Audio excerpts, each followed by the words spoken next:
Konnichiwa everybody. This is my new tool chest. I call this the Zatoichi tool chest for a couple of reasons. The character Zatoichi comes from a series of movies in Japan that are based on a character by the same name, obviously. Zatoichi is a blind guy who works as a masseuse, but he is also a highly skilled swordsman who holds a lot of dark secrets.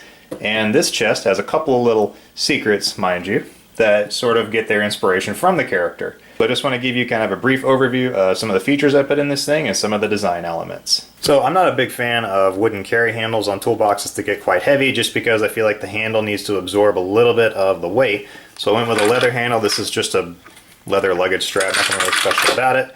The tie downs don't match, but it's not a big deal for me. The lid for this was something that I didn't want to do as a typical lid. A traditional Japanese toolbox typically has two little runners on the side here. Lid slides in sideways, clicks down, pushes to the left, that locks it in place. You know, you're a done deal. A Western European style toolbox typically has a lid that either lifts completely off or kind of folds up. There are some variations, but you know, we're talking about majority here. With this, I don't want to do either of those things, so the lid on this simply opens like so. So the lid is captured in two ways. One way is a lock on this side, which basically keeps the lid from going left to right. And on this side, there's a little L-shaped hook that goes underneath this lip that keeps it in place vertically. So technically, the lid is captured. But if you do need to take the lid all the way off, you simply go over here to the lock, remove the key, and that allows the lid to shift to the left and just clear this side on the little hook and lift free of the box. So this block mechanism here, the block, whatever you want to call it, this locking mechanism may or may not be original to me, but I thought it was pretty cool, so I just put it in the box. I call it a garden gate lock, because if you look at it from the side, it sort of looks like a gate.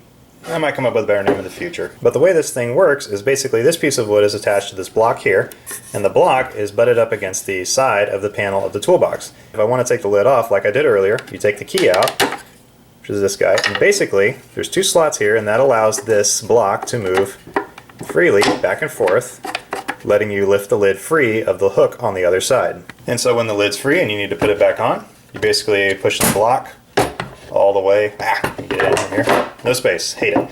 Get it in here on the side, make sure the block is pushed all the way to the left, slide it underneath the lip over here, put the block where it needs to go, put the key back in place, and close her back up.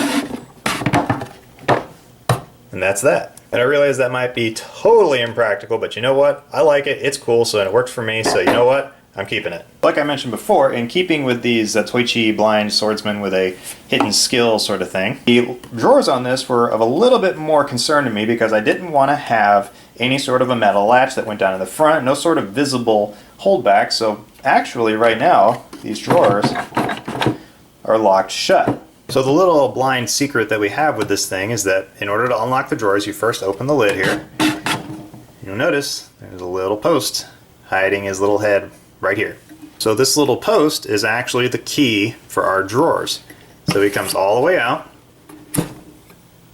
and there we have it.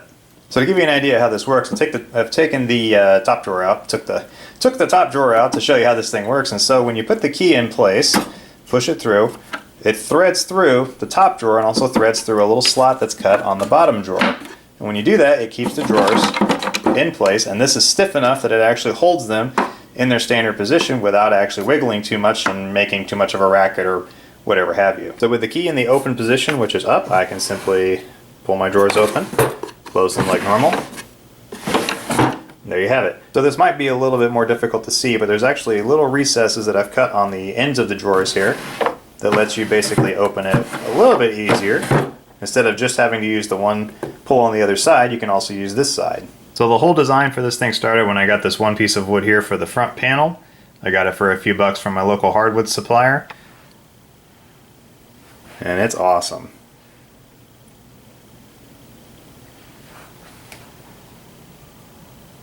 Beautiful. So thanks for watching, guys. This was a really fun project. I appreciate you taking a look at it. I didn't get any build footage of this, so you know what? It's okay. You do what you can with the time that you got. It should serve me well for many years to come. Again, thanks for watching. Have an awesome day. Arigatou gozaimasu. Sayonara.